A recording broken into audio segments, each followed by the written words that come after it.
students to your English class. Today we shall be starting with another chapter from your supplementary reader book, that is Footprints Without Feet. And the name of the chapter is The Making of a Scientist. Students, before we start off with the chapter, let us get to know a little bit about the background of the story. Now students, this is actually a newspaper article. Alright, it is being written by Robert W. Peterson, who used to work at the New York newspaper Telegraph, and he unfortunately passed away due to old age in the year 2006.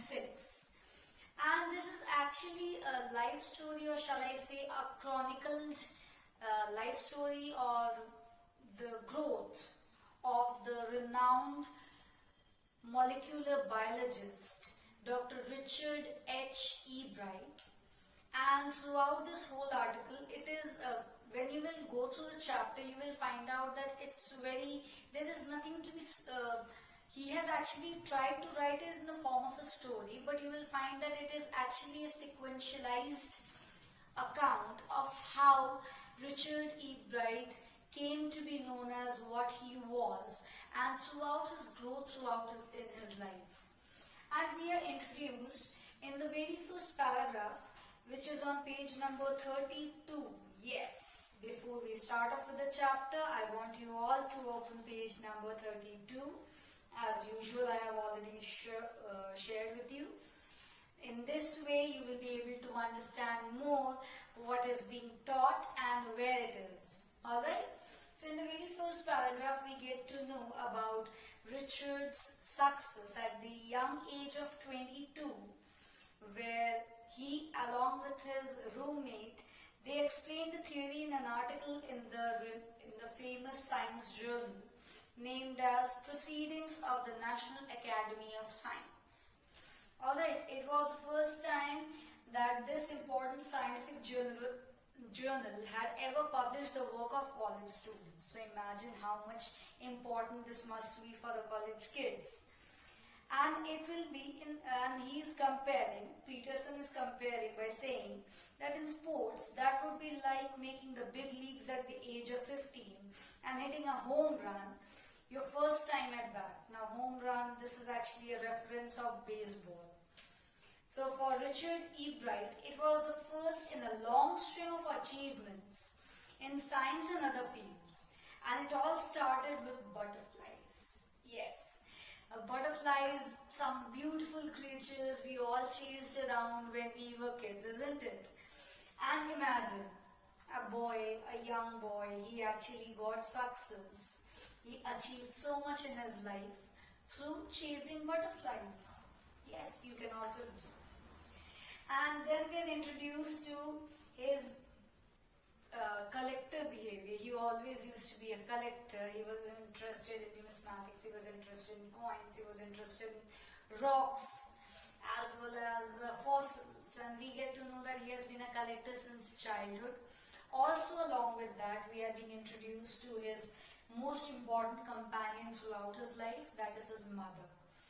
And we get to see and where his mother is actually telling us on page number 33 that from the first he had a driving curiosity along with a bright mind. He also had a mother who encouraged his interest in learning. She took him on trips, bought him telescopes, microscopes, cameras, mounting materials, and other equipment, and helped him in many other ways. And she was actually the person who always used to enhance this curiosity in him.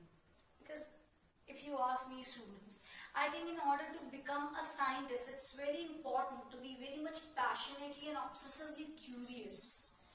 And his mother always enhanced and always pushed him into doing much more good.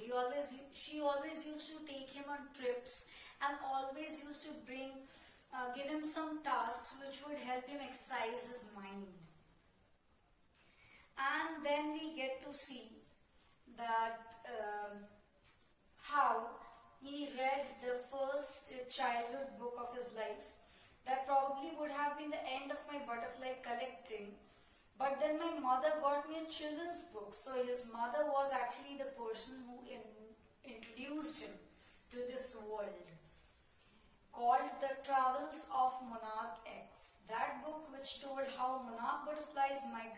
Central America opened the world of science to the eager young collector, and he became obsessively interested into the migration pattern of these monarch butterflies.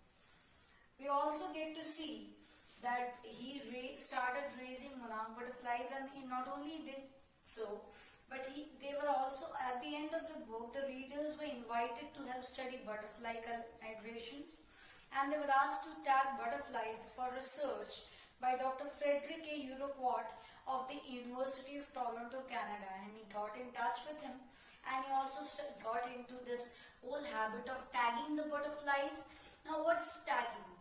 They used to put some chemical marker onto the butterflies. They used to catch them. They used to put a chemical marker, and then they used to leave it.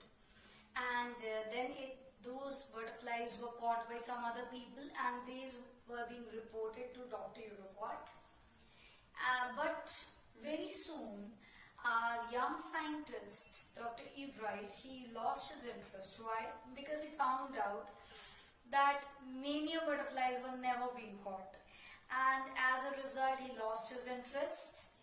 And then we get to see that his interest in science took him to the county science fair, where he found that his slide of presenting the tissues of frog did not garner much appreciation. Instead of that, those people who had actually presented some live experiments, they actually got the prize. But this actually taught him a lesson that how he should be presenting himself, as well as his collections and as well as his experiments in the science fairs as such.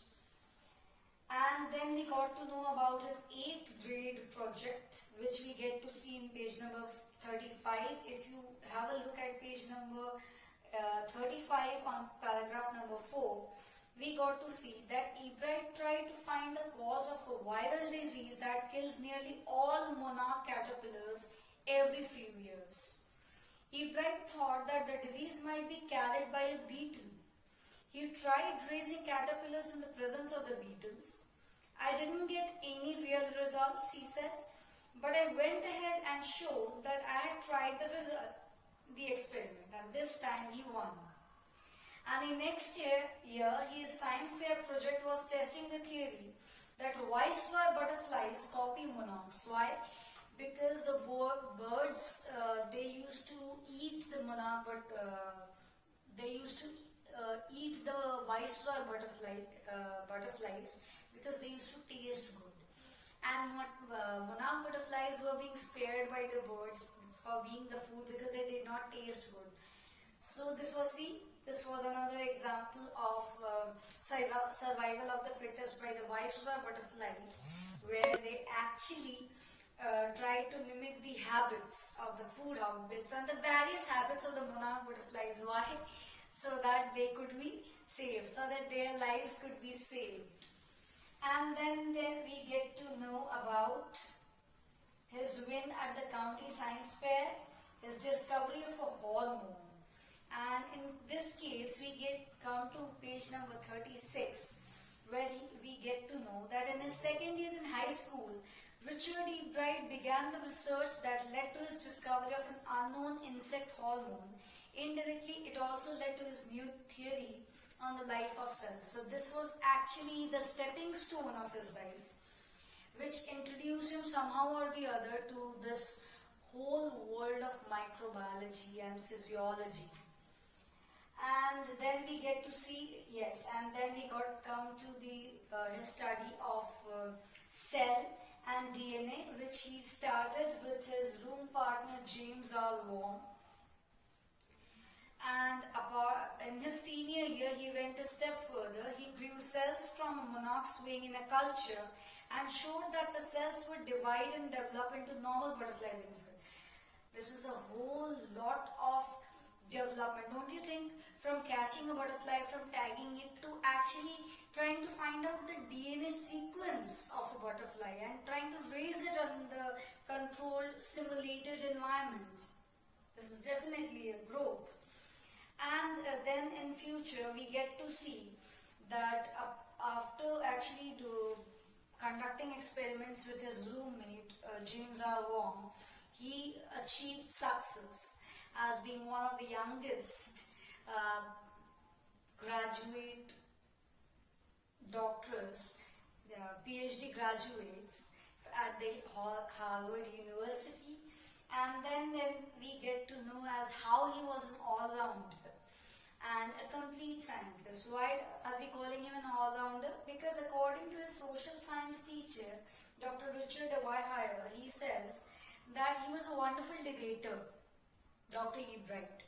So see, he was not only interested in science, he was interested in overall development of his personality, and that actually created a major role in developing him. And that is why he is right now working in the Rutgers University. And he is a true scientist. Why? Because winning was not important to him just for the sake of winning, but also to learn something, to achieve something, to actually create a level of science, to actually develop himself in science and also develop the standard of science as we know it. And we also get to know, students, that how a scientist is being made. A scientist is made not only by teaching, a scientist is made through the thought processes of a person, of a child. And when a child is being exposed to such an enriching environment as Richard E. Bright was by his mother, then definitely this curious mind will definitely develop. So somewhere or the other, we will have to think for ourselves. If you're interested in a particular subject, it's good, but that does not mean that you should restrict yourself to that particular subject. You should also develop your horizons. You should also develop yourself in an overall fashion so that you also achieve success at every step of your life. That's all, students, for explaining this chapter. I'm sure you will be able to understand. Before I would suggest that before you actually watch the video, you should first read the chapter line by line and then watch the video so that you are able to contemplate where have I said and where is this line. Do you get it? Yes, I'm sure you will. That's all, students, from my side. In case of any further doubts, your doubts will be definitely cleared in your live classes.